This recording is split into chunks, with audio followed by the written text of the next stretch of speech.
Olá, meu nome é Matheus, sou aluno do Instituto Federal de Educação, Ciência e Tecnologia do Ceará, curso a turma de licenciatura em Matemática de Camusim. Esse que é o PCC da disciplina de História da Matemática. Nesse PCC irei falar sobre o surgimento da geometria. Geometria. O termo geometria é a união das palavras de origem grega geo, que significa terra, e metria, que significa medida. Assim, a palavra geometria significa a medida de terra, ou a medida da terra.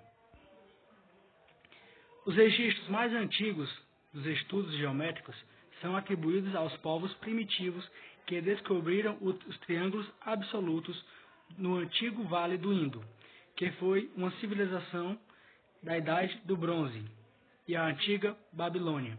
Esses registros datam cerca de 3000 a.C., ou seja, os primeiros registros já foram há bastante tempo. E de lá até esse presente momento, houve uma grande evolução, e onde nós iremos falar sobre quem foram os principais contribuintes para essa evolução. Continuando. Os registros primitivos incluíam um conjunto de princípios empíricos em relação a comprimentos, ângulos, áreas e volumes. Esses conhecimentos foram desenvolvidos por conta da necessidade dos povos no que diz respeito a ofícios como agrimensura e construção. Agrimensura seria para o uso da agricultura, mencionar onde seriam suas plantações e, obviamente, também para evitar a alagação, principalmente do rio Nilo, lá no seu surgimento. E da construção, claro que também um grande exemplo geométrico de construção são as pirâmides do Egito. Geometria egípcia. Os antigos egípcios tiveram um papel fundamental no desenvolvimento da geometria, principalmente na questão da agricultura, para dimensionar para marcar onde seria a próxima cheia do rio Nilo, assim evitando o alagamento das suas plantações. Ainda continuando sobre a geometria egípcia, os babilônicos quanto os egípcios tinham conhecimento de versões do Teorema de Pitágoras aproximadamente 1500 anos antes do próprio Pitágoras. Ou seja, eles já utilizavam aquele teorema com cordas, dando nós de cordas, e querendo ou não, empiricamente eles já utilizavam o teorema sem saber que um dia seria desenvolvido, tão bem desenvolvido por Pitágoras. Geometria euclidiana. Este daí é Euclides de Alexandria, um dos maiores responsáveis pela evolução da geometria.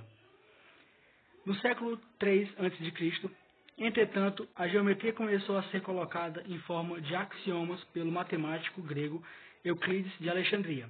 Portanto, até os dias de hoje nós utilizamos esses teoremas, esses axiomas, de forma tão representante nas nossas vidas. Com isso, mostra a importância que ele teve a respeito da geometria e dessa área da matemática. Continuando com a geometria euclidiana. A obra de Euclides, chamada Os Elementos, contribui há mais de 20 séculos com a ciência, sendo úteis até hoje, como já havia falado. A contribuição que Euclides deu para a geometria e para a matemática foram tão importantes que até os dias de hoje ainda continuam servindo de base para a geometria e o estudo da matemática. A geometria de Tales, de Mileto e de Pitágoras. O aparecimento de uma ciência formal acerca da geometria é pelo menos tão antiga quanto o grego Tales de Mileto, que viveu no século VI a.C., que assim como Euclides, contribuiu bastante para o desenvolvimento da geometria. Isso aí é uma fotozinha do Tales de Mileto. Agora irei falar sobre Pitágoras. No século VI a.C., Pitágoras de Samos, promulgou o novo conceito de demonstração matemática de um triângulo retângulo, o famoso Teorema de Pitágoras que nós conhecemos hoje. Aí ao lado tem uma foto dele, do Pitágoras, e o seu teorema, que é utilizado até os dias de hoje, assim como foram utilizados sem querer pelos egípcios.